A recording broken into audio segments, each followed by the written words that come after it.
우리 인생에 있어서 가장 오래 남는 것은요, 생활로 배운 거예요. 그래서 생활로 보고 삶으로 보여주고 나타낸 것, 그것이 우리에게 진짜 삶의 생생한 교육이 되어서 삶으로 보여준 것이 오래오래 우리의 삶에 남게 되고 나도 그렇게 살아가게 되어지는 거예요. 그래서 일천번제 운동도 예배생활, 기도생활, 영성생활, 이것을 우리가 삶으로 나타내고 보여주자. 그래서 사람은요, 본대로 살아가고 본대로 기억에 남게 되고 본대로 배우게 되고, 우리가 잘 못하는 이유 중에 하나가 본 것이 없어서, 신앙의 모델을 본 것이 없어서. 그런데 일천번제 운동을 통해서 이 어렵고 혼란의 시대에 우리가 얼마나 주님을 사랑하는지를 삶으로, 생활로 보여주는 살아있는 교육이 되어서 우리 후손들이 축복받고 우리 교회의 후배들이 잘 되고, 또 내가 주님 앞에 귀하게 쓰임받는 삶으로, 생활로 보여주는 이런 헌신을 보여주자, 이런 의미가 이 속에도 담겨있다 할 수가 있는 것입니다.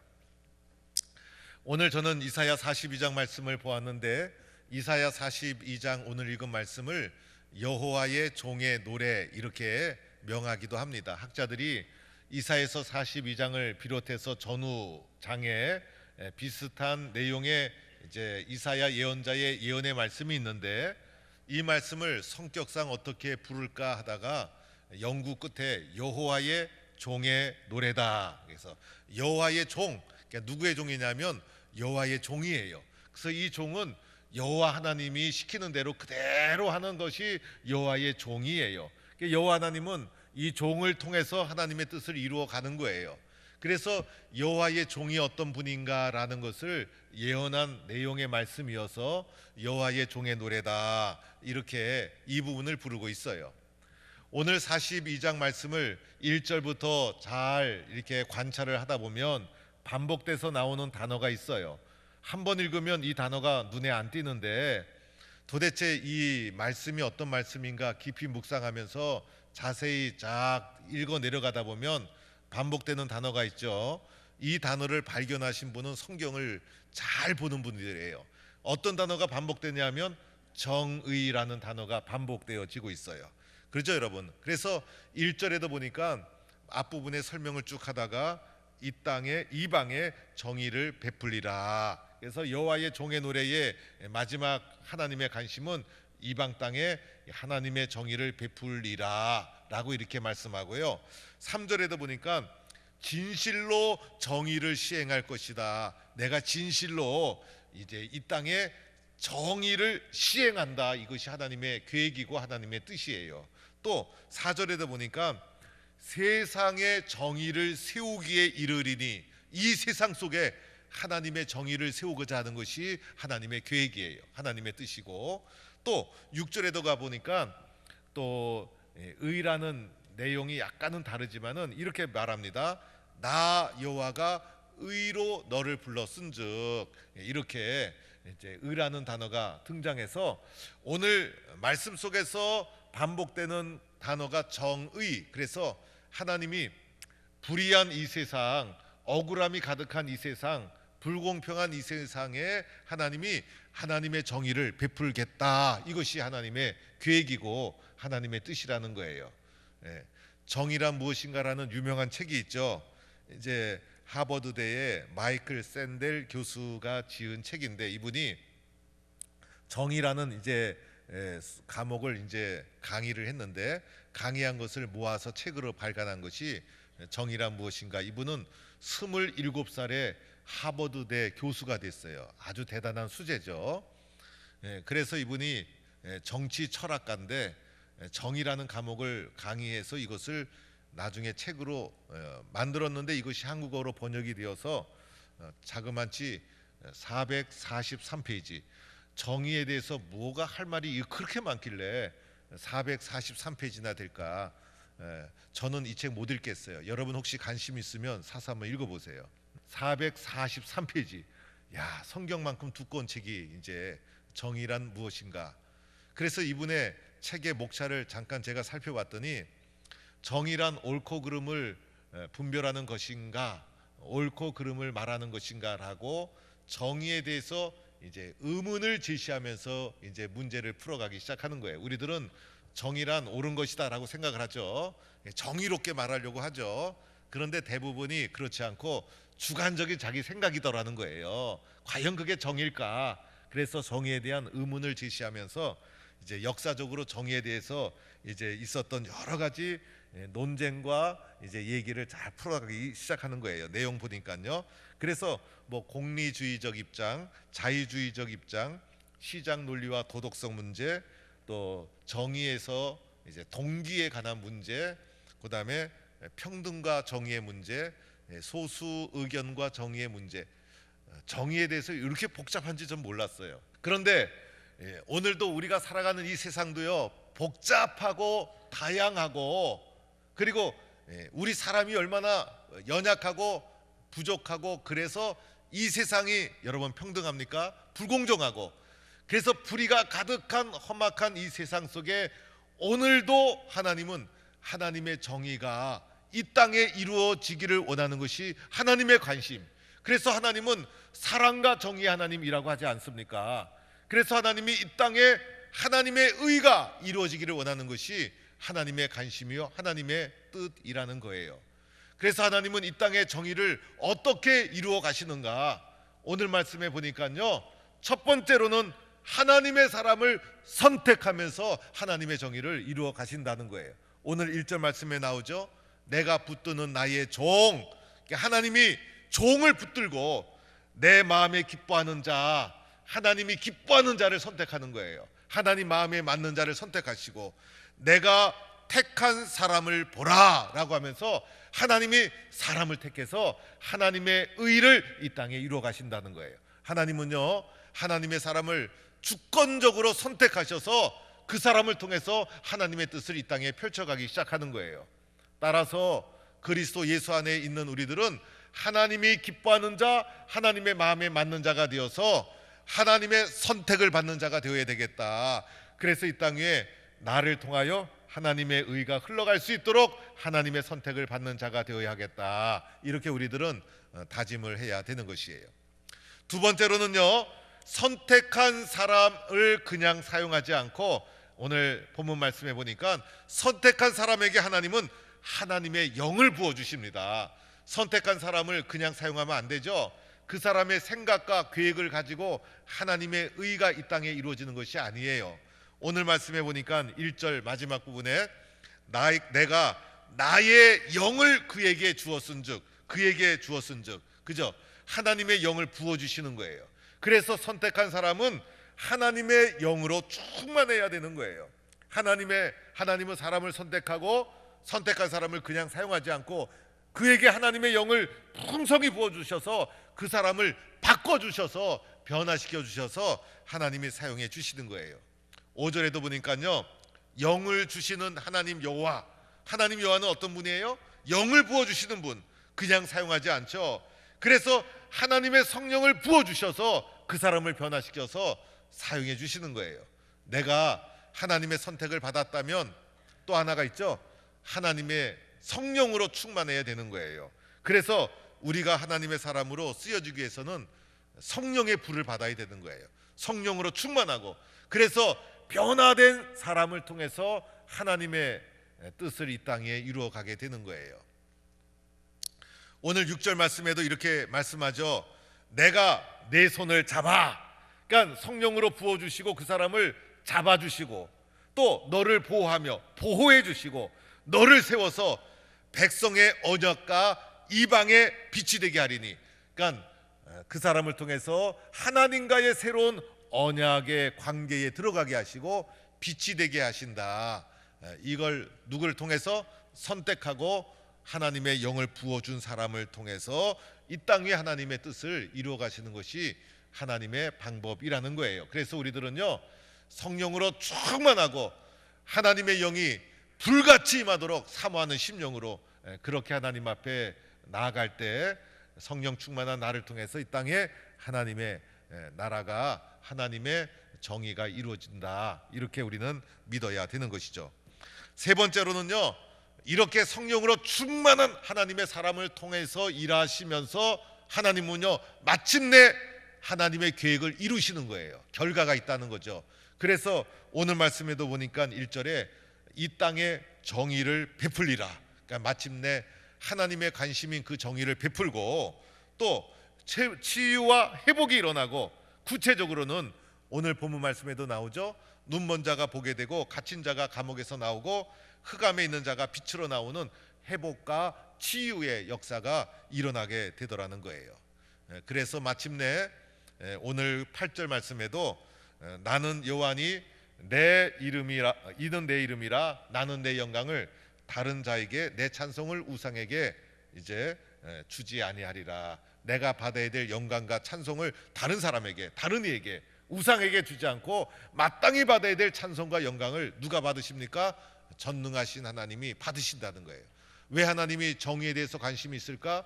이 땅이 불공정하기 때문에, 불법이 판을 치기 때문에, 억울한 사람이 많기 때문에 하나님이 하나님의 정의에 관심이 있으시고, 하나님은 사람을 선택하고 성령을 부어주셔서 그 사람을 통해서 이렇게 하나님이 받으셔야 될 마땅한 영광을 받으시는 것이 하나님의 계획이고 하나님의 뜻이라는 거예요.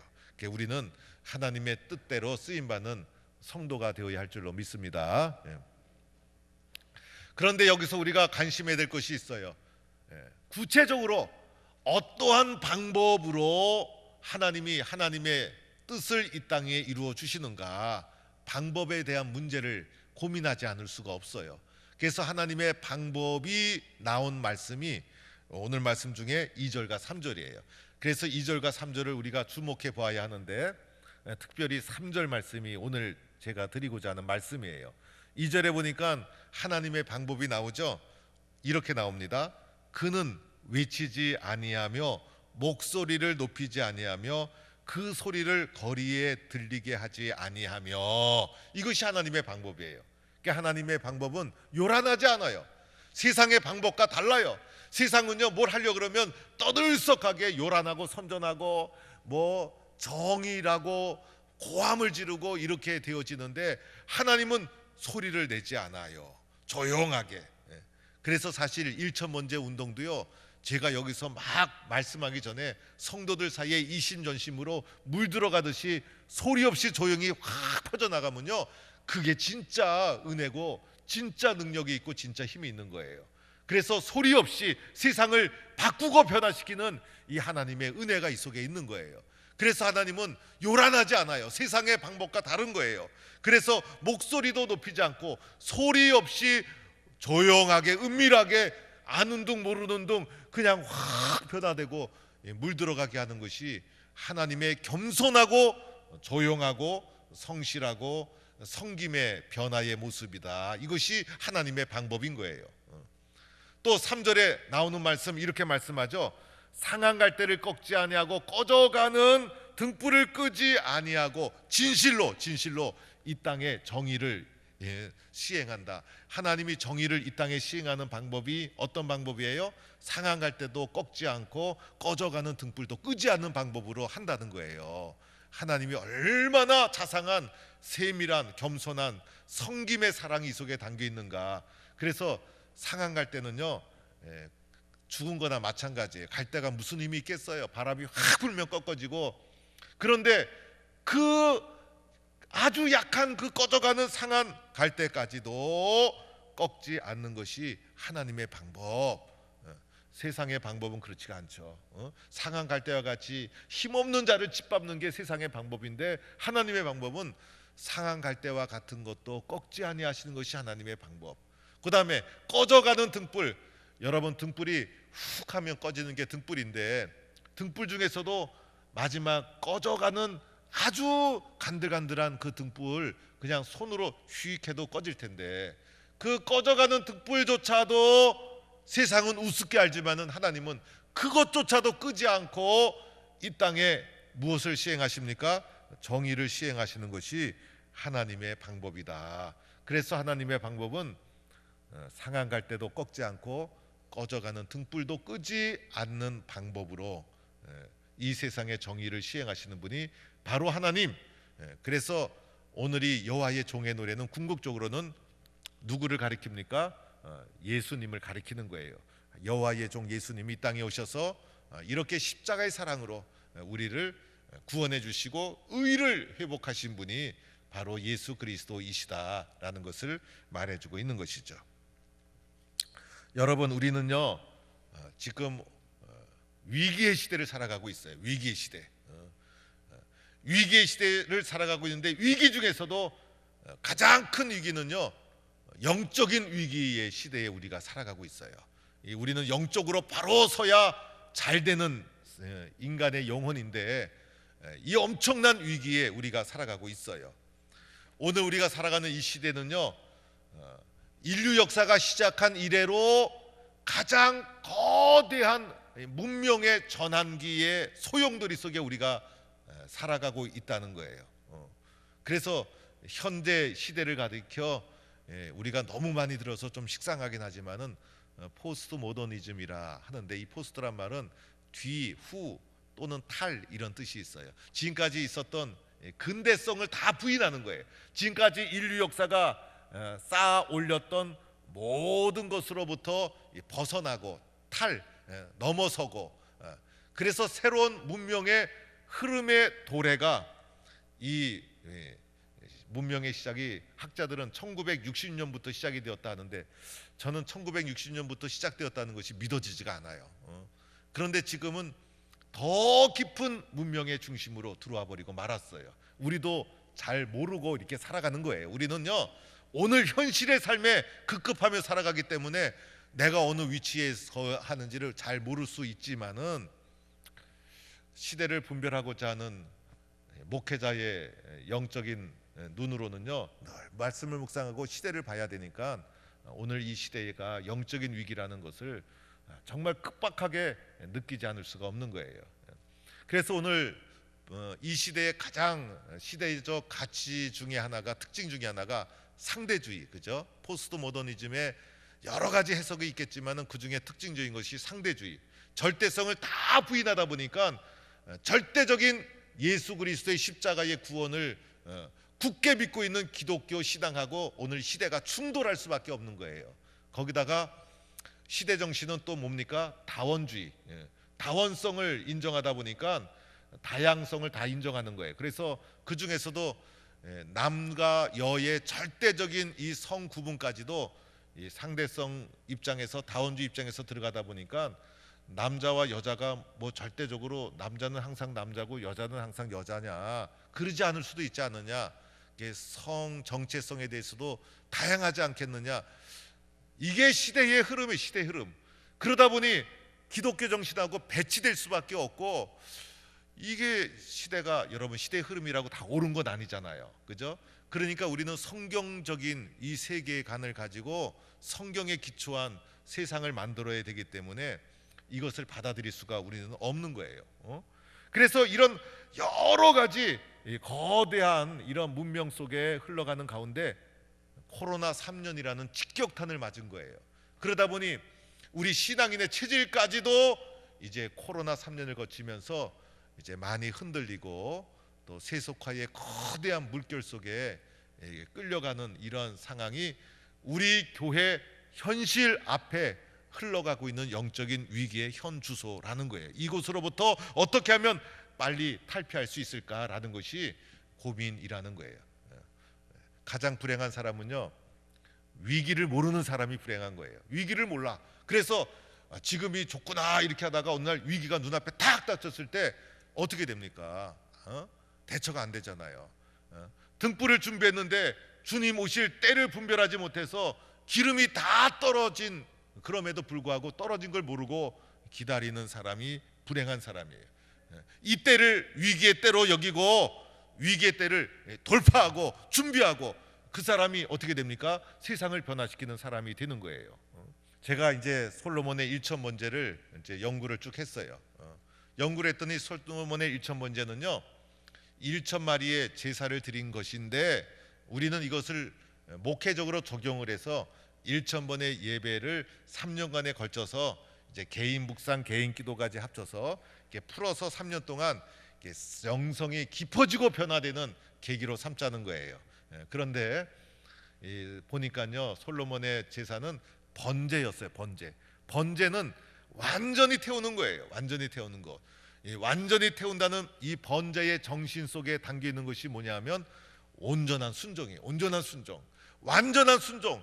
그래서 솔로몬이 그 전한 귀에 1000번의 번제를 통해서 하나님 중심으로 온전한 헌신을 완전히 태워서 하나님께 헌신을 했던 것이고, 태울 때마다 연기가 올라가게 되죠. 이것을 향기로운 제물이다. 그래서 우리가 온전함으로 헌신할 때 이것이 향기로운 제물이 되어서 우리 모든 성도들의 아름다운 신앙의 향기로 가득 퍼지게 되는 거예요.